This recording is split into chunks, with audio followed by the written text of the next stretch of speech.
Hello दोस्तों, कैसे हैं सभी। उम्मीद है आप सभी लोग अच्छे होंगे। आज हम आपके लिए एक नया वीडियो लेकर के आए हैं। इस वीडियो में आपको हम यह बताएंगे कि जो डीओबी लिमिट क्रॉस हो जाता है आधार कार्ड में, जिससे बहुत सारे लोग परेशान हैं। बहुत सारे लोग के एजुकेशनल डॉक्यूमेंट में दूसरा डीओबी है और आधार कार्ड में डीओबी दूसरा हो चुका है, जिससे वे बहुत परेशान हैं। उनका डीओबी अपडेट नहीं हो रहा है। वे कार्यालय के रीजनल ऑफिस जाते हैं, आधार कार्ड सेंटर जाते हैं, हर जगह चक्कर लगाते लगाते परेशान हो चुके हैं, लेकिन उनका सही नहीं हो रहा है, डीओबी अपडेट नहीं हो रहा है। तो मैं उसी के बारे में ये वीडियो लेकर के आया हूँ। आप लोग वीडियो को पूरा देखिए ताकि आपको समझ में आ सके। मैं स्टेप बाय स्टेप सारे वीडियो डाल दूंगा अपने इस यूट्यूब चैनल पर। पहला वीडियो मैं यहाँ डालने जा रहा हूँ लिमिट क्रॉस से रिलेटेड। तो बहुत सारे लोगों को एक प्रॉब्लम ये आ रही है, जैसे आपका डीओबी है, आपका डीओबी 2008 है आपके आधार कार्ड में, ठीक है। मान लीजिए आपके आधार कार्ड में 2008 आपकी डीओबी है और आपके एजुकेशनल डॉक्यूमेंट में आपका जो डीओबी आधार कार्ड में 2008 है, एजुकेशनल डॉक्यूमेंट में उससे ज़्यादा है, 2009, 10, 11 जो भी है, मतलब कि जो आपके प्रीवियस डीओबी है उससे ज़्यादा है आपके एजुकेशनल डॉक्यूमेंट में। तो अगर ऐसा आपका प्रॉब्लम आता है तो उस केस में आपको एसडीएम का आख्यापक आदेश देना होता है। एसडीएम का आख्यापक आदेश कैसे बनेगा मैं आपको लाइव बताऊँगा। पहले मैं आपको एक प्रोसेस बता देता हूँ कि कैसे आपको क्या करना है। जैसे आप लोग नॉर्मल जाते हैं आधार सेंटर पे, अपना बर्थ सर्टिफिकेट बनवा लेते हैं कहीं से, तो उसको ले जा कर के आप अपना डीओबी अपडेट करवाने जाते हैं। तो जो आधार सेंटर वाले हैं वो आपका डीओबी तो अपडेट कर देते हैं, लेकिन आपको एक एनरोलमेंट स्लिप भी दे देते हैं। उसके बाद आपसे बोलते हैं कि आप यूआईडीएआई की वेबसाइट पे हैंडलिंग एक्सेप्शनल केस पे @UIDAI हेल्प वाले पे आप मेल कर दीजिएगा। सेल्फ डिक्लेरेशन फॉर्म हो गया आपका ये बर्थ सर्टिफिकेट हो गया, आपका आधार कार्ड हो गया, और जो आपका एनरोलमेंट स्लिप है इसको भेज दीजिएगा। लेकिन जब वहाँ पे आप इसको भेजते हैं तो वहाँ पे 2-3 घंटे के बाद SRN नंबर जनरेट होता है। उसको जब आप डाल करके स्टेटस यूआईडीएआई की वेबसाइट से चेक करते हैं तो वहाँ पर लिख के आता है कि आपका डीओबी अपडेट नहीं किया जाएगा। वहाँ पे एक रीज़न लिख के आता है कि वहाँ पे आपको एसडीएम का आख्यापक आदेश देना होगा, और उसके बारे में कैसे आपको क्या बनवाना है वहाँ पे पूरा लिखा रहता है। आइए मैं आपको लाइव दिखा देता हूँ, फिर आपको मैं प्रोसेस बताऊँगा कि कैसे आपको एसडीएम का जो आख्यापक आदेश है वो कैसे बनवाना है। यहाँ पर देख लीजिए आप लोग साफ साफ, मैंने यहाँ पे स्टेटस चेक कर लिया है यूआईडीएआई का। आप लोग भी जब चेक करेंगे तो यहाँ पे देखिए लिख के आता है, आपको सूचित किया जाता है यदि जन्म प्रमाण पत्र पंजीकरण तिथि जन्म के 1 वर्ष बाद की है तो उस स्थिति में एसडीएम महोदय का आख्यापक आदेश अनिवार्य है।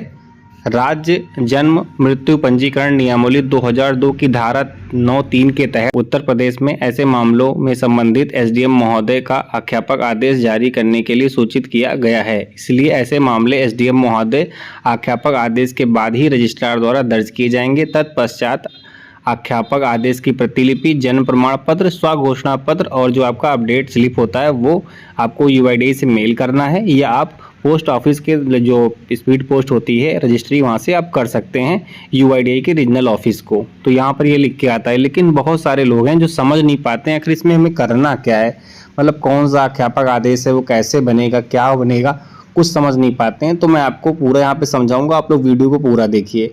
तो आइए मैं आपको बताता हूँ कि एसडीएम का आख्यापक आदेश आपको कैसे बनवाना है। तो आइए दोस्तों मैं आपको लाइव बताता हूँ कि कैसे आपको एसडीएम का आख्यापक आदेश बनाना है। देखिए सबसे पहले आपको अपने तहसील में विजिट करना है। अपने तहसील में आप जाएंगे, वहाँ पर स्टाम्प पेपर होता है 100 रुपये का, 10 रुपये का लेकर के आप वहाँ पर एक नोटरी लिखेंगे।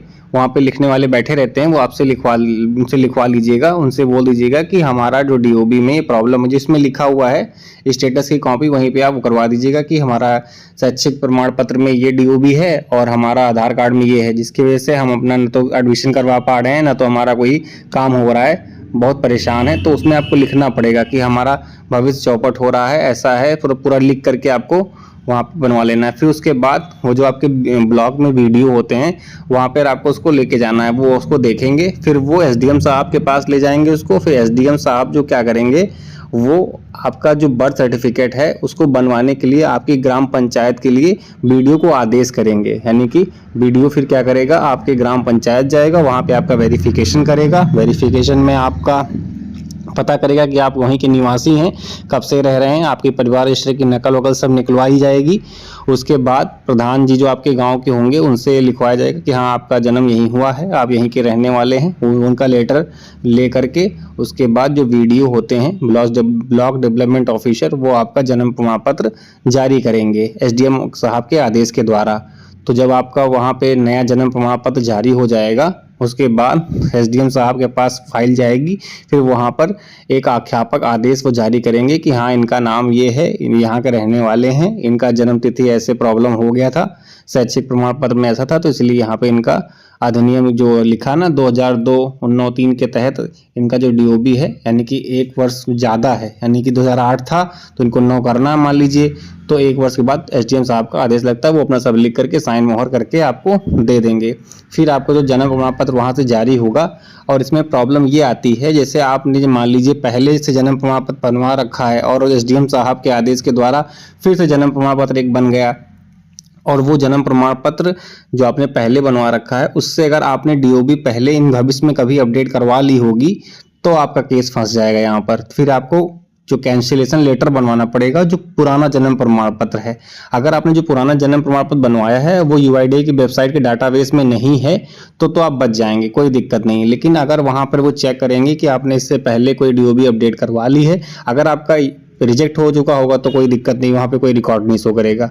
अगर आपका अपडेट हो चुका है डीओबी, दोबारा फिर से आप नया डीओबी अपडेट करवाने जा रहे हैं, तब आपका प्रॉब्लम वहाँ पे कैंसिलेशन लेटर पुराना जो डीओबी है उसको देना होगा, तभी रीजनल ऑफिस वाले जो होते हैं यूआईडीआई के वो आपका जो डीओबी है अपडेट करेंगे।